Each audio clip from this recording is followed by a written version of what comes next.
जी का बेटा था अमित और बहू का नाम था अमृता। सुमित्रा जी की बहू की बातें सुनकर ऐसा लगता था कि जैसे वो बहुत इंटेलिजेंट है, क्योंकि उससे कभी भी कोई भी सवाल पूछो फट से जवाब दे देती थी। अरे भाई, उसके जवाब से तो गूगल भी पीछे रह जाता था। और इसलिए कम से कम सुमित्रा जी के घर में तो किसी को भी गूगल की जरूरत ही नहीं पड़ती थी। जब भी घर में कोई बात चलती, कोई कुछ भी कहता, तो अमृता हट से कह देती, ये तो मेरे साथ ही हुआ था, मुझे इसके बारे में सब मालूम है। एक दिन सुमित्रा जी अमित और अपनी बहू अमृता के साथ अमित की बुआ जी, फूफा जी यानी कि मुकेश और उर्मिला जी के यहाँ पर मिलने के लिए गए। अरे बहुत अच्छा किया अमित बेटा, इतने दिनों के बाद आए हो तुम। हाँ सुमित्रा भाभी, कभी तो आ जाया करिए अपने बच्चों को लेकर। आपकी बहू के आने से तो हमारे घर में भी रौनक आ गई है। वो क्या है ना, अमित ऑफिस के काम में बहुत बिजी रहता है, इसलिए उसे तो वक्त ही नहीं मिल पाता। अच्छा, लगता है नौकरी काफी मुश्किल है अमित की। अरे नहीं नहीं फूफा जी, ऐसी कोई बात नहीं है। आप तो जानते हैं ना प्राइवेट जॉब में कितना काम होता है। अरे कोई समझे ना समझे, मुझे तो पता है प्राइवेट नौकरी में इतना काम करना पड़ता है कि इंसान की आफत आ जाती है। लेकिन बेटा, तुमने तो कभी जॉब की ही नहीं, तुम्हें कैसे पता? अरे जॉब नहीं की तो क्या हुआ मम्मी जी, सब जानती हूँ मैं। सबसे पहले ऑफिस में जाओ, वहाँ पर अपनी एंट्री डालो, उसके बाद दिन भर सिस्टम पर बैठकर काम करो। चारों तरफ कैमरे लगे होते हैं, आप अपनी नजर इधर की उधर नहीं कर सकते। उसके बाद दिन भर बॉस की चिक चिक सुनो वो अलग से। यही सब होता है, मुझे ना सब पता है। अरे बहू रानी तो काफी इंटेलिजेंट है, हर बात की खबर है इसको। थोड़ी देर बाद, अब देखिए सुमित्रा भाभी, इतने दिनों के बाद आई हैं आप, खाना खाकर ही जाना, ऐसे तो मैं आपको जाने नहीं दूंगी। वैसे बुआ जी, खाने में क्या बनाया है? वो क्या है ना बेटा, आज तुम्हारी बुआ जी की तबीयत थोड़ी ठीक नहीं थी, इसलिए हमने सोचा कि जब तुम लोग यहाँ आ जाओगे तो बाहर से खाना मंगवा लेंगे और साथ में बैठकर खाएंगे। लेकिन बस प्रॉब्लम इतनी सी है कि मुझे बाहर से खाना ऑर्डर करना नहीं आता। सोचा जब अमित आएगा तो उसी को बोल दूंगी। अरे मुझे आता है ना, मैं कर देती हूँ ऑर्डर। बताइए क्या क्या मंगाना है आपको? इटालियन, कॉन्टिनेंटल, इंडियन, पंजाबी, सब पता है मुझे। क्या बात है बहू, क्या घर में भी खाना रोज बाहर से ऑर्डर करती हो? अरे नहीं नहीं बुआ जी, ऐसी कोई बात नहीं है, बस मुझे ना सब पता है। कोई बात नहीं अमृता, मैं अपने फोन से ऑर्डर कर देता हूँ। अरे क्या बात है, आजकल ऑनलाइन डिलीवरी पर कोई ऑफर नहीं चल रहा है, वरना काफी पैसे बच जाते। कैसी बात करते हैं अमित, मैं कह रही हूँ ना मुझे सब पता है।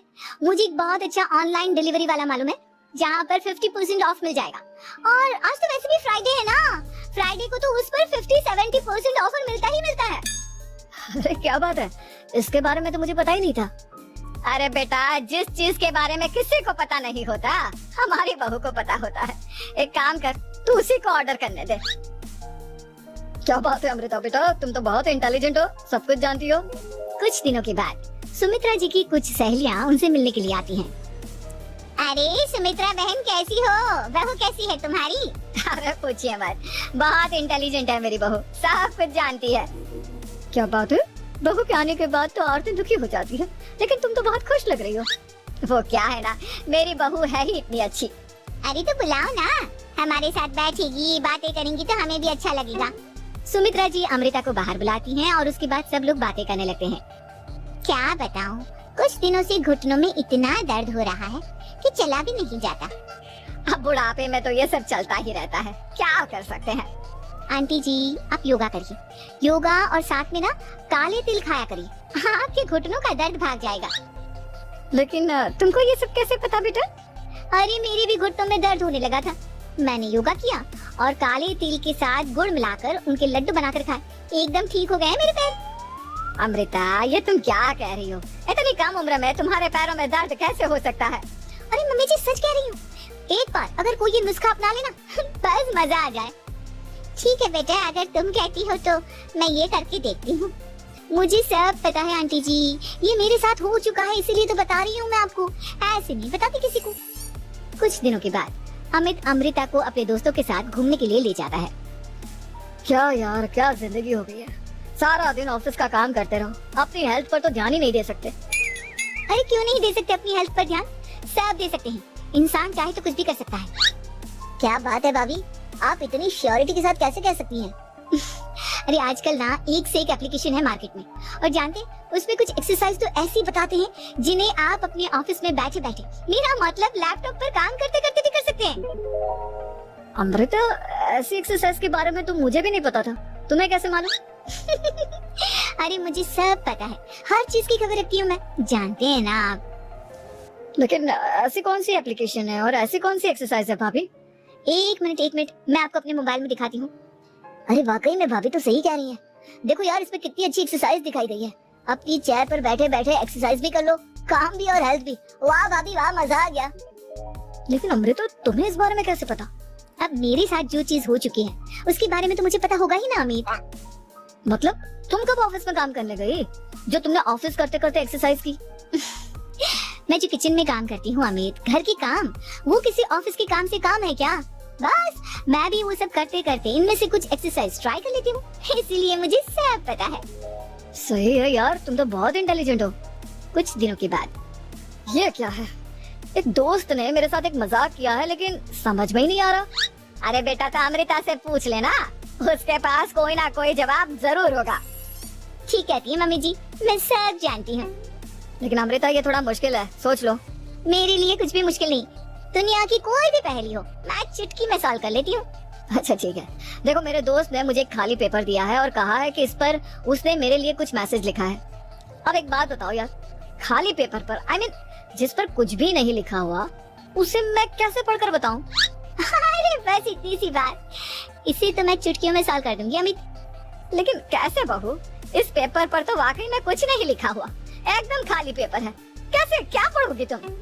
अमित, एक छोटा सा काम करो, जल्दी से एक मोमबत्ती लेकर आओ। अरे बहू, पेपर में आग लगाने का इरादा है क्या? नहीं मम्मी जी, इस पेपर पर अमित के दोस्त का लिखा हुआ मैसेज पढ़ने का इरादा है। अमित कैंडल लेकर आता है। अब ना बस इस पेपर को धीरे धीरे कैंडल के ऊपर घुमाते रहो, देखना 2 ही मिनट में मैसेज आपकी आंखों के सामने होगा। अच्छा ठीक है, मैं ऐसा करके देखता हूँ। 2 मिनट के बाद। अरे वाकई में इस पर तो अक्षर बनने लगे, लेकिन ये हुआ कैसे? और अमृता, तुम्हें कैसे पता? बहुत सिंपल है मम्मी जी, अमित के दोस्त ने नींबू के रस से मैसेज लिखकर उसे सुखा दिया। आप अगर मैसेज पढ़ना हो ना तो पेपर को आग के सामने ले जाओ और लेटर्स अपने आप उभर कर आ जाते हैं। वाह बहू, लेकिन तुम ये सब कैसे जानती हो? अरे मम्मी जी, जब मैं छोटी थी ना तो अपनी सहेलियों के साथ ऐसे ही गेम खेला करती थी। ये तो मेरे साथ कितनी बार हो चुका है, मुझे सब पता है। थैंक यू यार अमृता, तुम्हारी वजह से हमें कुछ भी सोचने की जरूरत ही नहीं पड़ती, तुम सब कुछ बता देती हो। कुछ दिनों के बाद सुमित्रा जी को अमृता के प्रेग्नेंट होने की खुशखबरी मिलती है और सुमित्रा जी अमृता को डॉक्टर के यहाँ लेकर जाती है। देखिए सुमित्रा जी, आपकी बहू की तबीयत बिल्कुल ठीक है, किसी भी तरह की चिंता करने की कोई जरूरत नहीं है, लेकिन हाँ, उनको आयरन वाली डाइट खाने की बहुत जरूरत है। ठीक है डॉक्टर साहब, आप बता दीजिए मैं अपनी बहू को क्या क्या खिलाऊं ताकि उसकी तबीयत ठीक रहे और आने वाले बच्चे की भी। अरे मम्मी जी, इसमें डॉक्टर से पूछने की क्या जरूरत है, किशमिश है, अनार है, पालक है, ये सब खाना चाहिए, आयरन का लेवल बिल्कुल बराबर रहता है। अरे वाह, आपकी बहू तो सब कुछ पहले से ही जानती है। ये तो बहुत अच्छी बात है। देखो, आयरन के साथ तुम्हें कैल्शियम भी खाना होगा, जानती हूँ मैं। अगर आयरन की खाली सप्लीमेंट लेते हैं और कैल्शियम नहीं लेते तो बॉडी उसे अच्छे से एब्जॉर्ब नहीं कर पाती, सब पता है मुझे। बहू ये भी मालूम है? हाँ मम्मी जी, आप तो जानती है ना, मुझे सब पता है। आपकी बहू की बातें सुनकर अच्छा लग रहा है। मुझे ऐसी बहुत कम लड़कियाँ मिलती हैं जिन्हें इतनी नॉलेज होती है, सारे सवालों के जवाब देती है। और हमारे इंडिया में तो वैसे भी हालात बहुत खराब है। बिल्कुल ठीक कह रहे हैं आप डॉक्टर साहब, लेकिन मैं उन लड़कियों की तरह नहीं हूँ, बहुत ख्याल रखती हूँ मैं हर चीज का।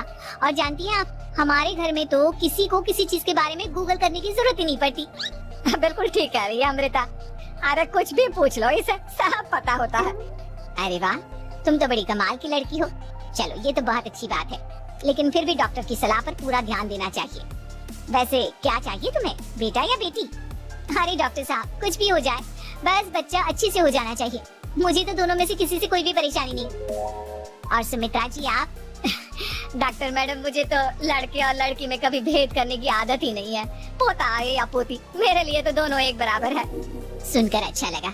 वैसे आप जानती हैं, हमारे यहाँ पर तो लोगों को बड़ी बेचैनी रहती है ये जानने की कि पेट में लड़का है या लड़की, लेकिन विदेशों में ऐसा नहीं होता।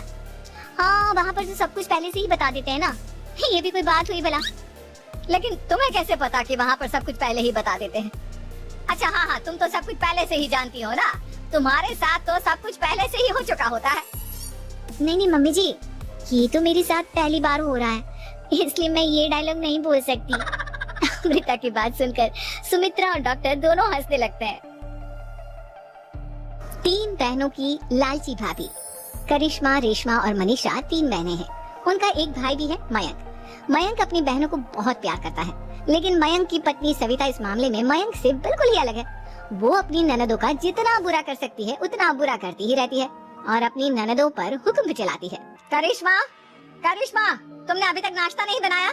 तुम्हारे भैया को ऑफिस जाने में देर हो रही है। हाँ भाभी, बस अभी बनाती हूँ। करिश्मा, तुम ये ढीलापन छोड़ दो। कल को पराये घर जाना है। वहाँ अगर तुम इस तरह से काम करोगी तो लोग क्या कहेंगे कि माँ ने और भाभी ने कुछ सिखाया नहीं। और तुम्हारी दोनों बहनें कहाँ हैं? रेशमा मार्केट गई है और मनीषा सो रही है। क्या?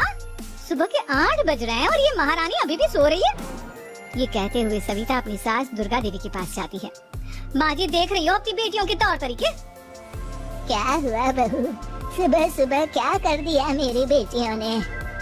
अरे एक तो अभी उठकर किचन में गई है, दूसरी सुबह सुबह बाहर चली गई और तीसरी अभी तक सो रही है। क्या करूं मैं इन तीनों का, मैं तो परेशान हो गई हूँ।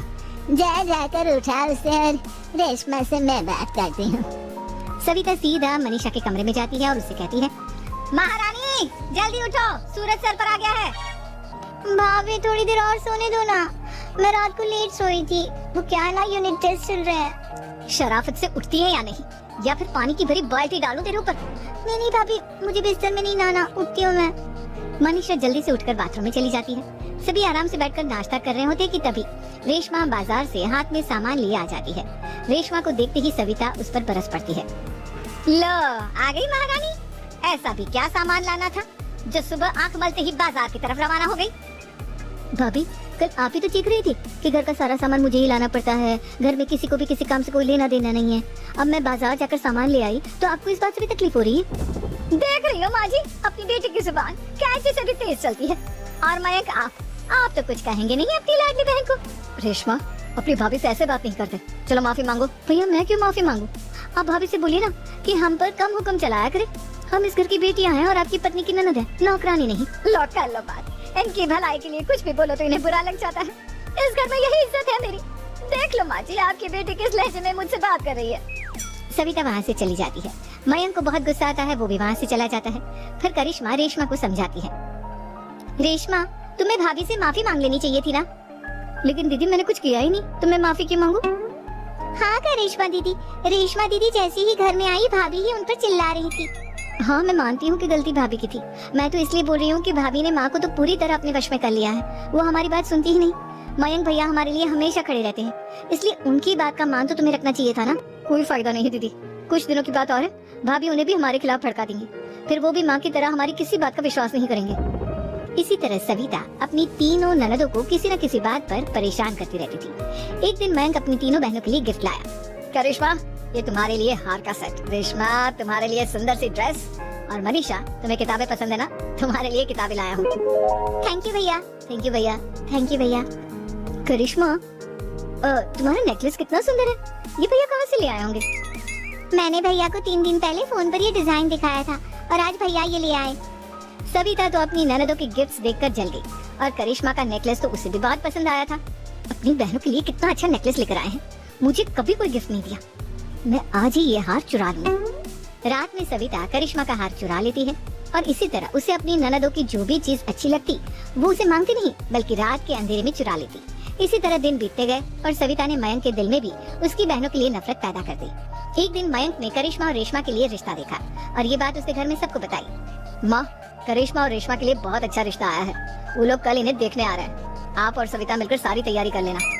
ये सुनकर करिश्मा और रेशमा खुश हो जाती है, लेकिन सविता सोचती है, अगर इन दोनों बहनों की शादी हो गई तो घर और बाहर का काम कौन करेगा?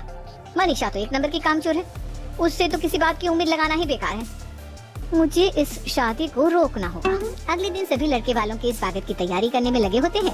तभी मयंक अपनी बहनों से आकर कहता है, तैयार हो गई तुम दोनों?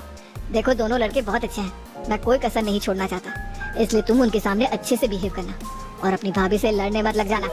करिश्मा, तुम वो नेकलेस पहन लो ना जो मैं तुम्हारे लिए लाया था। भैया, मैं बहुत देर से वो नेकलेस ढूंढ रही हूँ, लेकिन मुझे मिल ही नहीं रहा। क्या तुमने नेकलेस खो दिया?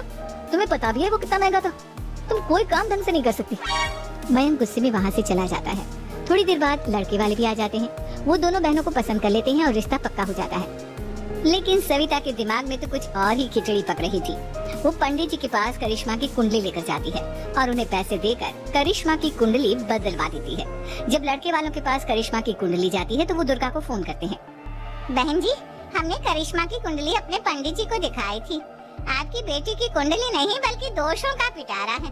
देखिए, मैं और मेरे पति इन सब बातों में बहुत विश्वास करते हैं, इसलिए हम आपकी बेटी से अपने बेटे की शादी नहीं करा सकते। इस तरह करिश्मा का रिश्ता टूट जाता है और सभी घर वालों को बहुत दुख होता है। अब कविता सोचती है, चलो करिश्मा का तो रिश्ता टूट गया, अब रेशमा का भी रिश्ता तोड़ना है। क्या करूं क्या करूं? अब सविता आवाज बदलकर किसी अननोन नंबर से रेशमा के होने वाले ससुराल में फोन करती है। हेलो, मैं कौन हूँ कौन नहीं ये आपके लिए जानना जरूरी नहीं, बस इतना सुन लो कि रेशमा का 2 साल से किसी के साथ अफेयर चल रहा है। बस रेशमा का रिश्ता तोड़वाने के लिए सविता का इतना कहना काफी था। अब रेशमा का भी रिश्ता टूट गया। मयंक और दुर्गा देवी ने रेशमा को खूब खरी खोटी सुनाई और उससे बार बार उस लड़के के बारे में पूछने लगे। आप दोनों मुझे क्यों परेशान कर रहे हो? अरे कोई लड़का होगा मेरी लाइफ में तो मैं बताऊंगी ना, जब कोई है ही नहीं तो कहाँ से लाऊं मैं कोई लड़का? तेरे होने वाले ससुराल वालों को फोन किसने किया था? हाँ, मैं नहीं जानती किसने फोन किया था, मैं सच कह रही हूँ। मैं तो पहले ही कह रही थी इसकी लगाम खींच कर रखो, लेकिन मेरी सुनता ही कौन है। आप चुप रहिए भाभी, ये सब आपका ही किया धरा है। अब तीनों बहनों को विश्वास हो जाता है कि ये सब उनकी भाभी ही कर रही है। तीनों बहनें अपनी भाभी को सबक सिखाने के लिए एक वकील कर लेती है और घर में हिस्सा मांग। देखो भैया, माँ बाप की जायदाद में जितना बेटों का हक होता है उतना ही बेटियों का, इसलिए इस घर के 4 हिस्से होंगे और हमें अपना हिस्सा चाहिए। मैंने तुम्हारे लिए क्या क्या नहीं किया और तुम इस घर में हिस्सा मांग रही हो? भैया, आप और माँ हम बहनों की कोई बात नहीं सुनते हो और भाभी हमारी शादी नहीं होने देगी क्योंकि उन्हें लगता है कि आप हमारी शादी में ज्यादा पैसा लगाओगे और उन्हें हम जैसी फ्री की नौकरानी कहाँ मिलेगी। तो हम भाभी के साथ तो रह नहीं सकते, हम बहनों को अपना हिस्सा चाहिए। अरे तुम्हें शर्म आनी चाहिए अपनी भाभी पर ऐसा इल्जाम लगाते हुए, वो तुम्हारे बारे में कितना सोचती है। हाँ माँ, भाभी हमारे बारे में बहुत सोचती है, दिन रात बस यही सोचती रहती है कि किस तरह से अपनी तीनों ननदों को परेशान करूं और कभी मुझे पढ़ने भी नहीं देती। दोनों बहनों का रिश्ता भी तो इन्होंने ही तोड़वाया है और रात में हमारे कमरे में आकर हमारी चीजें भी चुराती हैं। इसी तरह सविता की तीनों ननदें अपनी बात पर अड़ी रही। अब कोर्ट में तारीख भी शुरू हो गई। जब सविता को लगा कि उसकी तीनों ननद इतनी आसानी से नहीं मानने वाली, तो उसने अपने पति और सास को सारी सच्चाई बता दी और अपनी तीनों ननद से माफी मांगी। मयंक और दुर्गा को भी अपनी गलती का एहसास हो गया। अब सविता खुद